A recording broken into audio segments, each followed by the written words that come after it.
মঞ্চের মুখপাত্র শহীদ শরীফ ওসমান হাদির হত্যাকাণ্ডের বিচারের দাবিতে আজ ইনকিলাব মঞ্চের বিক্ষোভ মিছিল অনুষ্ঠিত হচ্ছে। এই বিক্ষোভ মিছিল থেকে তাদের যে হত্যাকারী রয়েছে তাদের হত্যাকারীদের 10 দিন পেরিয়ে গেলেও গ্রেফতার করা এখনো সম্ভব হয়নি, তার প্রতিবাদেই এই বিক্ষোভ মিছিলটি অনুষ্ঠিত হচ্ছে।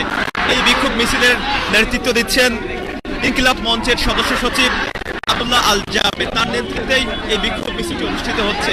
এছাড়াও এই বিক্ষোভ মিছিলে আমরা দেখতে পাচ্ছি যে অংশগ্রহণ করেছে ডাকসুর সমাজসেবা সম্পাদক এবি জুবায়ের সহ ইনকিলাব মঞ্চের অন্যান্য নেতাকর্মীরাও এখানে যুক্ত আছেন। এবং আজ সকালে অনুষ্ঠিত সংবাদ সম্মেলন থেকে ইনকিলাব মঞ্চের সদস্য সচিব আব্দুল্লাহ আল জুবায়ের 3টি দফা ঘোষণা করেছেন। প্রথমে তিনি 2টি দফা দিয়েছিলেন, পরবর্তীতে আরও একটি দফা যুক্ত করেছেন এবং এই 3 দফার বিষয়ে তিনি জানিয়েছেন যে তার যে খুনিরা রয়েছে এই খুনিদের দ্রুত গ্রেপ্তার করে দ্রুত বিচারের জন্য আন্তর্জাতিক যে বিচার ট্রাইব্যুনাল রয়েছে দ্রুত বিচার ট্রাইব্যুনালে এই মামলাটি যাতে ট্রান্সফার করা হয় সেটিও তিনি বলার চেষ্টা করেছেন এবং পরবর্তীতে আমরা সেটি বিষয়েও ইতিবাচক দেখতে পেয়েছি সরকারের পক্ষ থেকে। এবং তাদের 2 নাম্বার দাবিটি হলো সরকারের এবং গোয়েন্দা সংস্থা বাহিনী সহ সরকারি প্রশাসনে যেসব স্বৈরাচারের দোষরা রয়েছে সেই সব স্বৈরাচারের দোষরদের দ্রুত বিচারের মুখোমুখি করতেই তাদের 2 নাম্বার দাবি তারা পেশ করেছেন। এবং সর্বশেষ 3 নাম্বার দাবিটি যেটি তাদের রয়েছে সেটি হচ্ছে স্বরাষ্ট্র উপদেষ্টা এবং আইন উপদেষ্টা এবং তাদের সহকারীদের এই যে এত সময় পেরিয়ে যাওয়ার পরেও গ্রেফতার করা গেল না সে বিষয়ে তাদেরকে অপরাগতা প্রকাশ করে দ্রুত তাদেরকে পদত্যাগ করার আহ্বান জানিয়েছেন ইনকিলাব মঞ্চের পক্ষ থেকে। এই 3টি দাবি তিনি পেশ করেছিলেন। জনগণকে সাথে নিয়ে শহীদ শপথ পূর্ব বিকাল 3টায় শাহবাগে শহীদ হাদি চত্বরে ইনশাআল্লাহ।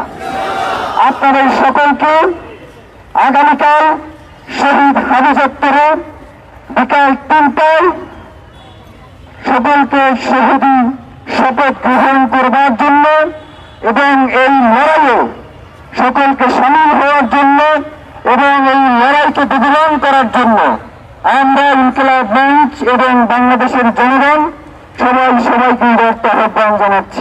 শহীদের পরিবার আপন ভাই যিনি একজন রিক্সায় ছিলেন ভাইয়ের সাথে, ভাই প্রচন্ড ট্রমাটাইজড। ভাই আমাকে বলছে ফোন করে যে তুমি যে যাদের আমাকে আসতে বলে বসে ওরা যে আমাকে গুলি করবে না সেই নিশ্চয়তাকে তুমি দিতে পারবা? আমি বলছি ভাই আপনার ভাই শাহাদাতের জন্য শাহাদাতের এই তামান্না নিয়েই আন্দোলন শুরু করছে, সুতরাং এই শাহাদাতের তালিকায় যদি আপনার অন্তর্ভুক্তি দরকার হয় আপনার সেজন্য হলেও আসতে হবে। এরপরে সে বাংলাদেশে এসেছে। এই মুহূর্তে অনুরোধ করছি শহীদ শরীফ ওসমান হাদি ভাইয়ের বড় ভাই শরীফ ওমর ভাইকে কিছু বক্তব্য দেওয়ার জন্য, কিছু কথা বলার জন্য। কাঁদতে আসিনি, ফাঁসির দাবি নিয়ে এসেছি। খুনিকে আমাদের সামনে হাজির করতেই হবে। 24 ঘন্টার ভিতরে ওসমান হাদির খুনিকে বাংলাদেশের জনগণের সামনে উপস্থিত করতে হবে। প্রিয় বিপ্লবী ছাত্র জনতা, যদি 24 ঘন্টার ভিতরে খুনিকে আমাদের সামনে উপস্থাপন না করে পরবর্তী প্রোগ্রামের জন্য আপনারা শপথ গ্রহণ করুন। আগামীকালকে হাদি চত্বরে আমরা শহীদি শপথ গ্রহণ করব। সেই শপথ গ্রহণ করার পর থেকে হাদির খুনিকে আমাদের সামনে প্রকাশ্যে হাজির করা না পর্যন্ত আমরা ঘরে ফিরে যাব না। আমরা শহীদ ওসমান হাদির উত্তরসূরি, আমরা তিতুমিরের উত্তরসূরি। এই মুসলিম বঙ্গের মানুষের মুক্তির জন্য ইনসাফ